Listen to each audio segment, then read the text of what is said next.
I'm proud to introduce our first guest artist on the Orchestra Teacher YouTube channel, Mr. Christian Howes. Mr. Howes is an active violinist, composer, and educator.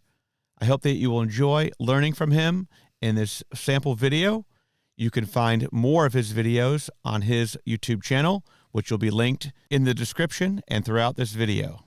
For now, grab your instrument and let's have some fun. Thanks to all of you orchestra teachers for what you do for the students. And in this video, I am going to share ways that you can get your students playing more without the need for having shared repertoire. And this is whether they're online, whether they're remote, or whether they're in the classroom with you. So I want to talk about play-along videos. So this is a groove based on a popular meme known as coffin dance. A lot of the kids know this. I think the 12-year-olds especially. That's the age of my son. And I want to just give you briefly a demo of what a play-along could look like to play over this.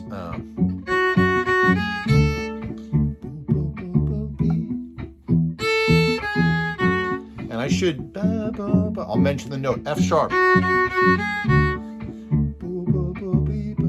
Starting on F sharp.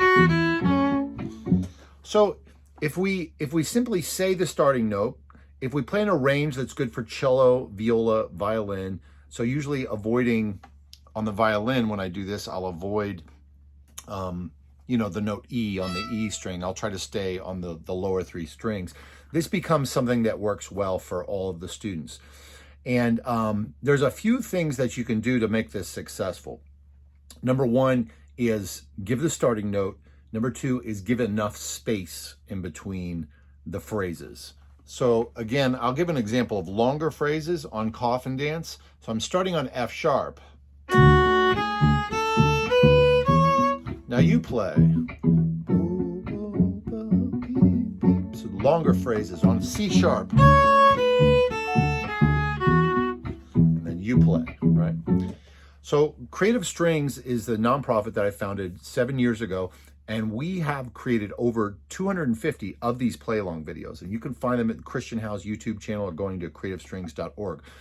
But I want to share some other things that you can do with play-along videos, including bow warm-up exercises. So this is one of my favorite bow exercises, and we're going to go with this same groove to start, and then we'll move to some other grooves. So what I do is I have the students learn to ghost, and it's very simple. You just let your fingers fall on the string and let the bow move down, up, down, up, down, up, down, up, like this. So you can try this if you want. And people, a lot of times they ask, well, they get tripped up by the mechanics of it. Don't worry about it. Just a light bow here. You get a little ghosting noise. Then we're going to play 8 and mute 8. 6, 7, 8. 1, 2, 3, 4, 5, 6, 7, 8. Then we can go to 4 and 4 once they get more comfortable. And 2 and 2. And eventually you can bring more subdivisions in. So we'll try something, for example, this rhythm.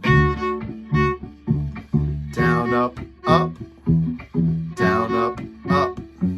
This is a very fun rhythmic bowing warm-up exercise where you can get the students to internalize rhythm and subdivision in their body. It's very useful for a lot of different grooves.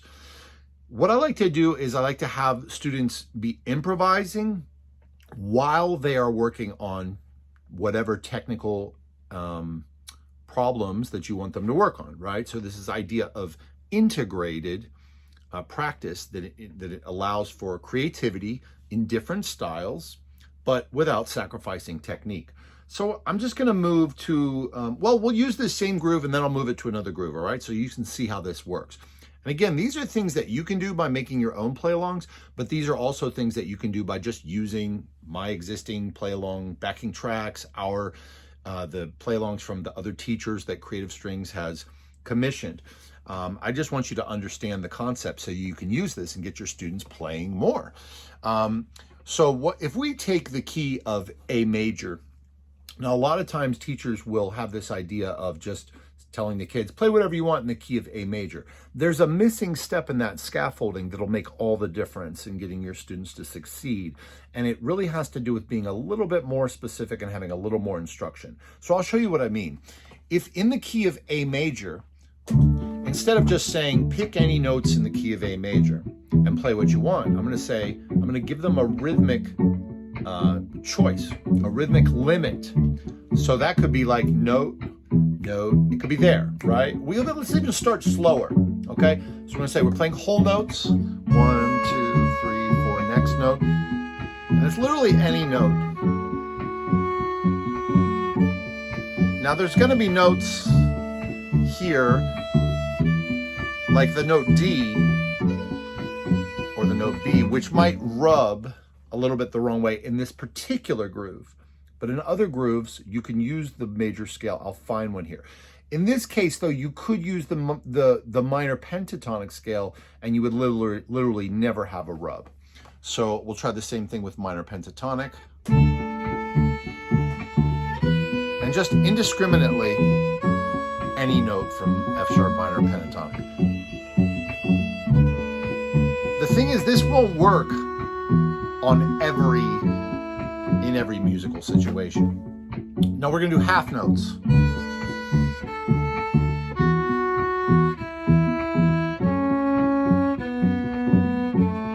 Quarter notes.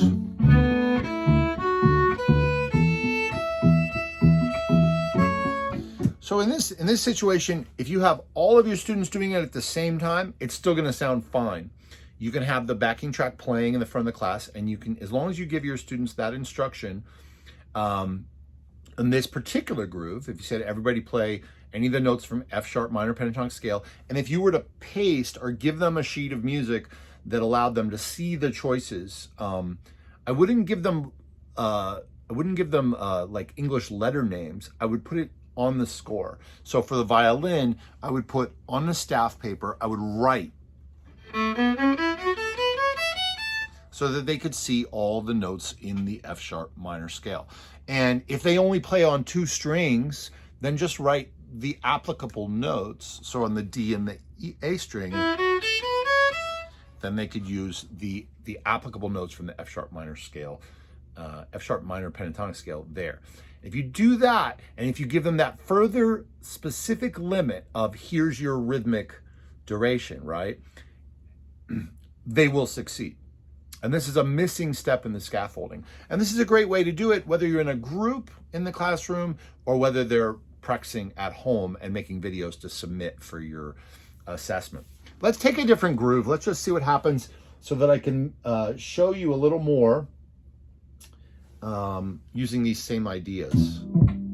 So this is a pop song by Dua Lipa. It's called Don't Start Now. Let's see here. Yeah, so we could use the B minor pentatonic or the D major. Again, if we use D major, there might be some notes that rub a little bit. But you could ask your students, you could say play da-ga, da-ga, da-ga, da-ga, for example.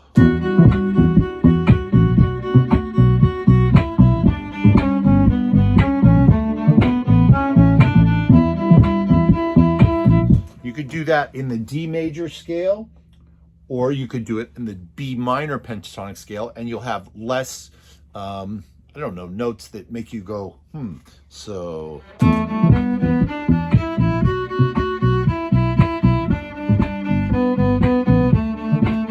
But it's that extra step of the specificity of me saying, well, I want you to be playing recurring eighth notes. It doesn't have to be that. It could be like a specific rhythm, like da-da-da-da, da-da-da-da, right? So you could tell them, play this rhythm.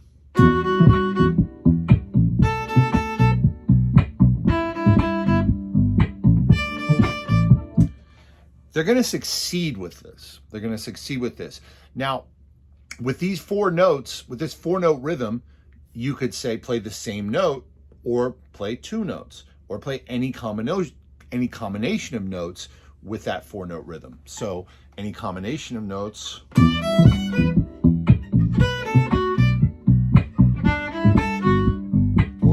2 notes.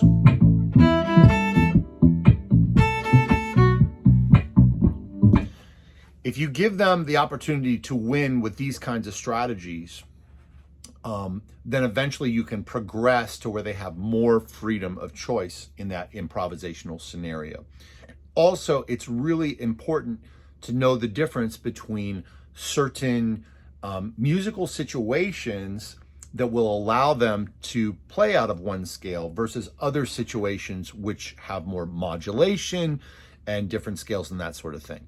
So again, the play along lessons, the ones that I've created or our team has created, they are made with this in mind. So you can find ones that have already been established, like on this Dua Lipa or on the Coffin Dance, right? I'll give you one more example here. I'm going to try to pull out some fiddle grooves here. Let's see if I can find one. By the way, I make my backing tracks with my loop pedal. I make most of them live. I have a few stored in here, but you don't need to use a loop pedal. You can find backing tracks, some of the ones that I've created, but you can also find all kinds of backing tracks for songs. So these are fiddle grooves. Let's do a fiddle groove, just to review some of what we've done today. So if you'd like, you can play some of these lines back to me, okay? So starting on A. On A.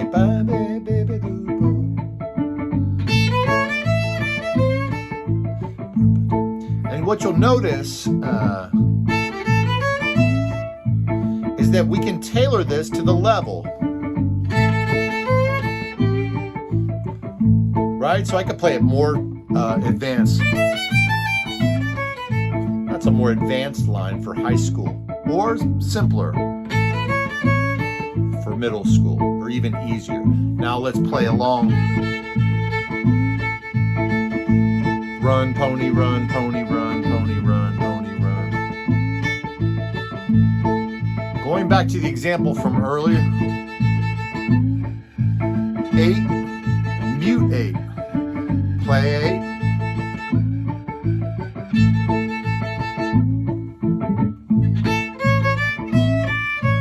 You play.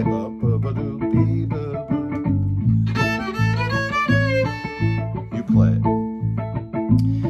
So a lot of times with the play-alongs, what I'll do is I'll have the students follow very, different specific instructions, including play the phrase back after me, improvise in these particular guidelines that I give them, as I showed you earlier, like certain rhythmic constraints, certain note choice constraints. It's really important to have the right combination of limits and specific instructions on those limits to help them succeed.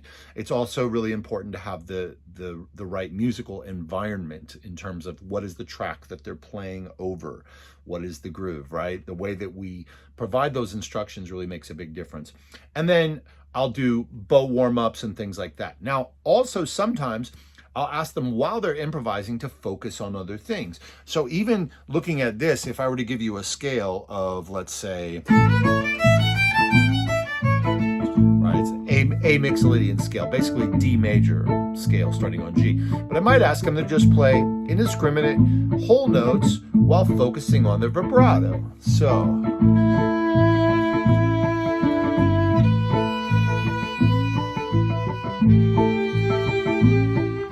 even they're improvising, but the focus of their attention can be on their vibrato or their intonation or their position, right? And so I like to think of this as being mindful, creative, integrated practice. And again, I think that play-along videos are a great way to do this.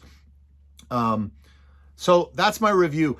I hope that if you've enjoyed this, you'll subscribe to the channel, the Christian Howes YouTube channel, Christian Howes Creative Strings. Play-alongs, go over there and find them. We've got a directory where you can search by styles, by levels, by ability. We also have real-time Zoom classes where you can bring your entire classroom and join me and or our other teachers. All we need to get is your schedule and the time that you'd like to have a class, and we will try to schedule for you so that we can have a live play-along experience for 45 minutes. And these are entirely donation-based.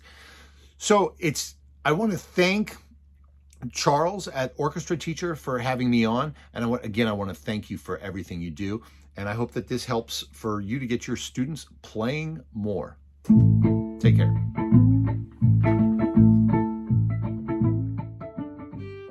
Thanks for watching. For more about Christian Howes and all that he does, check out his website at www.christianhowes.com. For more resources and other educational materials, be sure to like and subscribe to this channel. See you next time.